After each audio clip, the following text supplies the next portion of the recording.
Next film in release order. Yes, sir. The Amazing Spider-Man. The first one. Starring a new Yeah. Spider-Man that a lot of people were initially against until we saw it was Andrew Garfield, and he was hot, you know? So Andrew Garfield's The Amazing Spider-Man. Speak. How do you feel about this film? I know you got a lot to say. Go ahead. Yeah. So, if you guys haven't, checked it out, I made a video on The Amazing Spider-Man 2, but I did talk about the first one as well. So I really like The Amazing Spider-Man. And to me, so I was 10 years old when this movie came out. Damn. And you know how you were talking about how you would always rewatch, the previous stuff because you couldn't have the new one? So I rewatched the Raimi trilogy a lot because my dad didn't take me to go see The Amazing Spider-Man. He didn't give a shit about The Amazing Spider-Man. He saw the trailer and he was like, "What? A new Spider-Man? Damn. Get that bullshit out of here." It wasn't Tobey Maguire, so he didn't want it. Damn. So, but to me, I was like, "Yo, this looks like the coolest superhero movie ever." And I was dummy hyped, but I didn't get to watch it until it came out on Blu-ray, and we rented it. So The Amazing Spider-Man holds a special place in my heart. It was the first Spider-Man movie that I was really like on the hype train for. Because even though I think I was like 7 when I saw Spider-Man 3 in theaters. 6 or 7. Oh my god, dude, I was too young to like get to the hype around Spider-Man 3. We're like all the so commercials old. and everything. We're so old. We are we're old. so young. Yeah. That's the thing, right? Like, Yeah. you think like, oh, the movie came out in 2014. That was like 4 years ago. No, decade. 10 years ago. Yeah. Nah. Yeah. Spider-Man 2 was 20 years ago. Nah. I was born the same year. We were born the same year Spider-Man 1 came out. Jesus H. Christ. That's wild. Nah, man. I'm not gonna say it. It's just, it's ridiculous, man. And looking back and thinking, damn, that many years have passed, Like, I think of my little sister. I'm like, yeah, she's in middle school. Oh, she just graduated. Oh. She's an adult now? No way. It's the same thing. It's just, man, we're getting old. That's it. That's all I gotta say about that. Yeah. Go ahead. Continue. So, The Amazing Spider-Man. It tries to be a realistic take on Peter's origin story. Right. So it hits a lot of the same story beats that the first Sam Raimi movie hit. It's a bit more gritty, I'd like to say. It is a darker movie, and they've made some changes that people aren't really too fond of, like Peter being a skateboarder. He's a bit too cool. Right. He's a bit too cool, it's just Andrew Garfield does not pass, like, his looks. He did not not a pass nerd. as some nerd. You know what I'm saying? Yeah. Like some social reject. That didn't make no goddamn sense. That being said, he still played the character really well. It's just that when you look at him, it's like, yeah, he's not some just fucking some social reject nerd. It doesn't make sense. But then you see him in a conversation in the movie, and you're like, oh, he's just awkward as shit. He plays the character well. That's the thing, Yeah. right? It's just you look at him, it's like, nah, he'd be part of like the dumb squad. You know what I mean? Like hot as hell, but don't know shit. Jeez. So I like the realistic adaptation of this version of Peter. I like that this Peter is a lot angrier. Mm-hmm. I like that this Peter he has a lot more teen angst than Tobey Maguire had. Even though the man looks 30, but yes. Yeah. Like Toby, he was always like the nicest kid ever. And then you see him with the black suit and you're like, okay, he's kind of a dick. But in this one, I feel like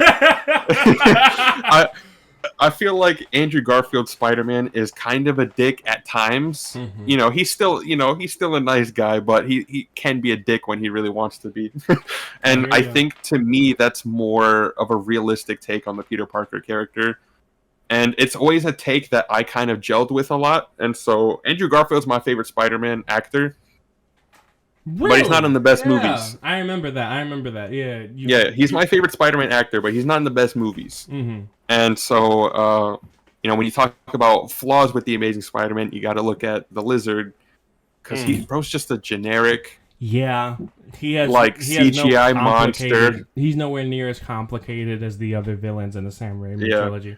And I'm sure there was a lot, because there's a lot of deleted scenes with Dr. Connors. I'm sure there was a more emotional core with his arc that they wanted to go for, but Sony was just like, people don't care about that. Just make it more superhero action. Right. But it takes away from that other half of the story, because what really cemented that first Tobey Maguire one was that you had Peter and you had Norman, and you got the hero, you got the villain, two sides of the coin, both of them very well developed and well established, and so it made their eventual feud had a lot more stakes to it. Whereas in this one, it was just it felt very one-sided. Dr. Connors was nowhere near as developed as as Otto Octavius, nowhere near as such. Hell, I'd say that the Dr. Connors in the Sam Raimi trilogy had more fucking character. Yeah, I'm just being honest. Jesus Christ. Yeah. He was very charismatic in the Sam Raimi movies, but in this one, he's just British scientist who explains everything very seriously, and he talks like this. Whoa. Yeah, so it's which is like, crazy I don't know, because the spectacles of his fights were pretty fucking cool. The sewer missions, the sewer level, like he was was shooting webs and setting up cameras, and then you have the big spectacle fight in the building where the lizard's looking around for Gwen Stacy. Like, there's the spectacle of these fights is pretty fucking cool, but there's a lot less substance and character development behind it, and that's what makes it, for me, a lesser film than the Sam Raimi trilogy. Yeah. I would agree with that. It's I think really what it is that there's a lot going for it, right? Like, the filmmaking is top notch, the CGI looks great, the actors are all really good. Emma Stone's a great Gwen Stacy. She's a great love interest. She bounces off of Andrew Garfield really well. They have great chemistry. I mean, they dated in real life during the movie, so that makes sense. Yeah, and then you have side characters like Gwen Stacy's dad, Captain Stacy, who, he's a pretty likable guy, even though you're not really supposed to like him. He still kind of has a little charisma to him. Right, because you can relate to him as like get away from my daughter, that kind of thing. Yeah. But the relationship between Aunt May and Peter's pretty sad in this movie, because after Uncle Ben's death, it just kind of he pushes there's away. A lot of tension. Yeah, there's a lot of tension between them, and you can tell that they never really got along, and Uncle Ben was kind of the glue that held them together. And it's even sadder because this version of Uncle Ben is also really great. He's just a very down to earth. Mm-hmm. I assume he works in construction. That's kind of the vibe I got from him watching the movie. And he's just this very down to earth guy, and you can tell he has a lot of love for Peter. And there's that conversation in the bedroom earlier in the movie where Uncle Ben says something. He's just like, I know I'm not your father, but I couldn't even help you with your homework when you were 10, but I'm trying here, basically, is what he's saying to Peter. And as he's walking out of the room, Peter's like, hey, you're a pretty great dad, all right? And then that little smile that Uncle Ben has, you can see it meant a lot to him. And so I love that dynamic between this version of Uncle Ben, Aunt May, and Peter. It's very realistic. It's it feels more familial, I guess. Yes. It's less of like a corny comic book and more of just, okay, how can we bring these characters down to earth? And I think that's really like what holds the movie together. But when you get to the lizard stuff, that's when it's like, okay, now it's like too goofy, monster movie territory. Once again, it's the stuff that is spectacle in movie theaters but ages poorly, and that's we understand that we're supposed to have these big action set pieces, and we should have them. Like, for example, the library fight between Spider-Man and the lizard with Stan Lee just chilling there with the like, those moments are timeless because they have character and personality. But the big fight moments, while they are cool, they're the least memorable bits of the film. The parts that people remember and take home with them is the moments where Peter acts the most human, where he's pushing people away after tragedy, where he says little things to his uncle to make him remember, I'm trying here and I seem to be succeeding. I'm raising a decent kid. Those are the moments that people remember the most, and the Raimi trilogy is chock full of them. It's like the characters were first and the spectacle was second. Here, with Sony, I don't even blame the creators here. I blame the studio. It's the other way, and I don't like that at all. You can tell that this movie was butchered in post-production. It's a lot of the editing because, there's a lot of deleted scenes of the movie. And so there's a lot more with the relationship of Peter and Dr. Connors that we haven't seen. And, they got rid of that stuff in favor for more of a generic, lizard monster as a villain, as opposed to a fully developed emotional scientist. And, but I think that execution is really what hurts the movie a lot. It takes what could have been a really deep emotional movie, a really memorable one, and just turns it into a generic, mediocre kind of whatever movie. Which is heartbreaking because you can tell that this movie has the resources to be even better. You can tell they're pushing for it in certain sections. Like in some scenes, you can tell that this movie's actually really emotionally intelligent. Like when Peter's pushing Aunt May away. Those scenes are painful to watch, you know, not because of bad acting, but because it's actually something that people do. And you know they shouldn't do it. Hell, they know they shouldn't do it, but they can't help it because they don't want to feel the emotions they're feeling. They want to push him away. And that's what Peter's character is all about. Him trying to be Spider-Man. Him trying to put everything into the hero, into the mask, but he's a human and he has to feel these emotions, but he feels like he can't because he has a higher responsibility. It's all complicated, you know what I mean? And in this film, you could tell they were trying to push for that, and you could tell that this film could pull things like that off, but it was ruined in post-production, like you said. Maybe not to the extent of the Sam Raimi trilogy, but it could still pull those off. But you could tell that it was pushed away by Sony because they wanted to make as much money as possible. And, you know, it is what it is. These movies, the Amazing Spider-Man movies, don't age as well as the Sam Raimi trilogy because of those things. That's my opinion.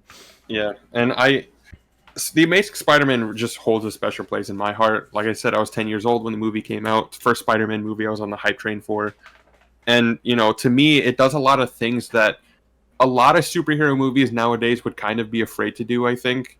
Like, for instance, Peter doesn't really become Spider-Man until about an hour and 20 minutes into the movie. When he gets the suit, you know, he wears the Spider-Man costume, but he's not really Spider-Man at heart. He's using it to find Uncle Ben's killer and get revenge. It's not until he saves that little boy on the bridge that he realizes, like you know, that this symbol is meant for more. You know, he can do so much more with his abilities and his powers. And it's that whole with great power comes great responsibility. And, you know, they've been doing the Spider-Man re-releases in theaters. And so I was really happy with that bridge scene when he saved the little boy and he gives the kid back to his father. Yes. And the father says, "Who are you?" And then there's that pause and he's just, "I'm Spider-Man." And people cheered because it's like, yes, fuck yeah, he's finally Spider-Man. He had to earn that shit. Yeah. You know, just because he was wearing the Spider-Man costume didn't make him a hero, and the film acknowledges that. He's doing it for all the wrong reasons. And so, you know, when he saves that kid on the bridge from dying and he says, "I'm Spider-Man," it's like, yeah, he fucking is Spider-Man now. He had to earn that shit. And that's what I really love about it. But wait a minute. To be honest, I gotta say that this film, it ain't that good. You know why? What's up? Because this Spider-Man never fought Bonesaw. And as we both know, Bonesaw is ready. You're right. F tier. So, yeah, get this bullshit out the fuck out of here. No, man. Amazing Spider-Man is damn good, and it may not have as much personality as the Sam Raimi Spider-Man one. It is still a damn decent film that had a lot taken away from it, but it's still very watchable, and I think it's still a damn fine Spider-Man movie. Not my favorite. It's a good watch. It's a good watch. It's still a damn fine watch, and I think that it could have been so much more. I really do. Yeah. So I don't blame. Is there anything to you that stands out about the Amazing Spider-Man, good or bad? Just anything to you that really? Well, stands one thing out I do want to point out is I didn't really enjoy. Como se dice, the build up to him finding the killer. I didn't enjoy it as much as Spider-Man 1. I think Spider-Man 1 I enjoyed that more. One thing I also want to say is Uncle Ben's death is a lot better in the first one. I do still like this one, but in Spider-Man 1 I still prefer his death. I'm sorry. We don't see it. That moment, more impactful. Yeah, right. I think one of the strongest moments of Spider-Man 1 for me was when he turned to Peter and said, "Great power comes with great responsibility," and Peter just kind of shrugged him off. And then later, he had to deal with the consequences. That's the last time I saw my father. And I understand Andrew did the same thing here, but it wasn't anywhere near as impactful, which unfortunately, I do have to compare the two because they're telling the same story. It is what it is. You know? And what really hurts that scene is that Uncle Ben doesn't even say, "With great power comes great responsibility." He has like this more prolonged explanation of it that just doesn't. That it didn't work. It's not a quotable line. It's not something that sticks in your head. You know what I mean? And one thing I also want to say is, while I like the Aunt May in this film, I still prefer the original. Once again, it's the same story except in a different tone. All right, and I have to say for the sequel, it's the same way. I just prefer the other Aunt May. Because, como se dice, I feel like she has better lines. I feel like she's also trying really hard with Peter, but Peter's becoming more distant. You know, even in the original Sam Raimi trilogy, he was initially distant with Aunt May, but Aunt May, said the right things, that kind of thing.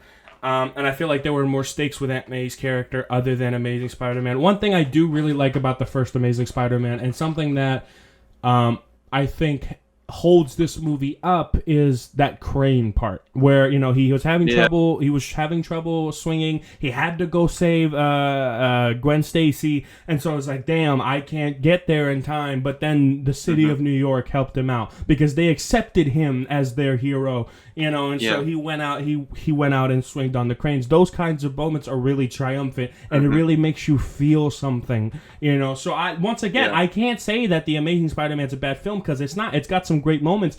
I just don't think it's anywhere near as good as the Sam Raimi trilogy, in my opinion. But it's still got good moments. It's just a lot of it was yanked, and I could tell it was yanked. I mean, if you're comparing the two, the city of New York helping Spider-Man is also done better in the Sam Raimi movie. When Green Goblin's flying under the bridge and then people start throwing things at him. Sam Raimi, I'm sorry, but dude, the cheese in that film is a feature, not a glitch, okay? Yeah. It's like, if you're messing with him, you're messing with all of us, yeah! You're gonna pick on a guy trying to save a bunch of kids? What's wrong with you? I love it. It's dumb fun. But it's also a good representation of New York. You mess with Spider-Man, you mess with New York. You mess with one of us, you mess with all of us. Yeah! It's so ridiculous, but it works. It works so well. You gotta love it. You gotta love it. But the crane scene is also really good. It's still just really good. It's not that bridge scene. As good. You understand? Yeah. And come on, what can I say Amazing Spider-Man does better? CGI, right? Well, it's just the times. It's just the years that came out. But one thing I will say is that it doesn't do it better than Green Goblin, but it is something I do want to say. It does make you fear the Lizard. When Gwen Stacy's in the building and the Lizard's looking for her, they do give you a certain level of fear. That they did better with Green Goblin, but you could, with the fire building, when he turned around and shit, they made you fear him because he was so much stronger than Spider-Man, but they still gave you a little bit of that horror element with the Lizard, so I did enjoy that. It wasn't better, but I did enjoy that. Yeah. Oh, and another thing, another little bit of praise from me, The Amazing Spider-Man 1 also has my favorite Spider-Man theme song. I don't remember it. you got to listen to it. But yeah, no, I mean, the Danny Elfman Sam Raimi one is still iconic because it's so good every time it comes on. But I don't know, to me the Amazing Spider-Man themes, it sounds a bit more subtle, especially in the earlier moments of the movie. And I don't know, to me, it just, when I hear it, I think Spider-Man. That's just me personally. I know that's kind of a hot take. Yeah, but that's subjective. I mean, it's music we're talking about. That's highly subjective. It is what it is. Yeah. A lot of people prefer the Amazing Spider-Man 2 theme. I'm sorry, whenever I hear Spider-Man theme, I'm thinking every time. It doesn't matter. Bully Maguire. Yeah, I'm sorry, dude. That music is peak. It's way too upscaled for what's showing up on screen, but it's still really good. So that's fair. But yeah, Amazing Spider-Man 1 is still a good Spider-Man movie, and it has some really good moments. It just doesn't reach the levels of Spider-Man in the original trilogy. So where would you place this film? It's kind of a hard one. Factor in the other entries as well before you grade it. Yeah. I'm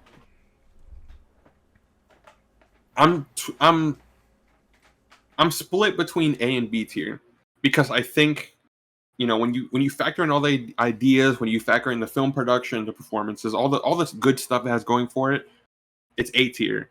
But I think in terms of the execution and how everything came out, the end product itself, it's B tier. I think B tier makes a lot of sense too, because I'm looking at the other entries and I'm thinking I don't have as many criticisms as some of the other entries that I do this one, and I think I would be doing it a disservice if I were to put it in A tier. So I think B tier makes sense. Absolutely. It doesn't have as many problems as Spider-Man 3 and is not as rushed, but it still has many problems. It's not as memorable as, the Sam Raimi ones either. No, yeah, no. But it has a lot going for it. And I don't think it's just below it either. I think a B is a solid placement for Amazing Spider-Man 1. It's not bad. It's got some good moments, but it also has got some issues. But nowhere near as many issues as 3. So there you go. Although, in my subjective viewpoint, I put it here. That's fair. That's absolutely because I love it, But like I said, I love all of these movies. Like minimum,